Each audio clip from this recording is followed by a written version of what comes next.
ধারা তোমার এক বৈরাগী ধারা। সবাই মিলে নিতাই গৌর হরি হরি বল।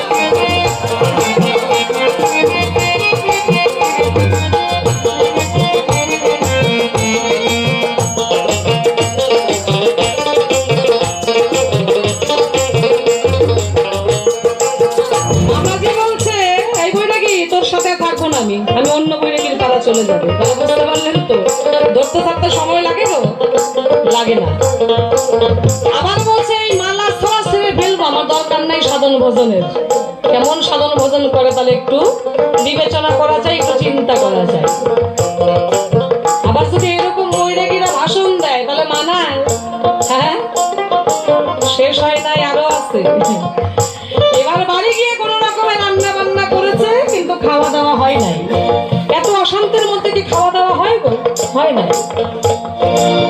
রান্না করে ঢেকে ধুইয়া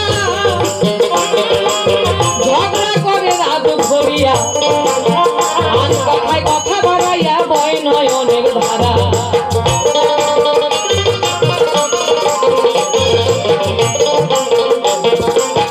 রান্না করে ঢেকে ধুইয়া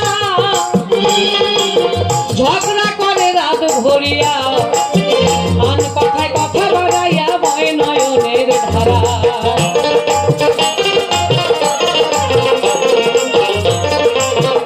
এবার এদের যে ঝগড়া, এরা নিজেরা মীমাংসা করতে পারলো না।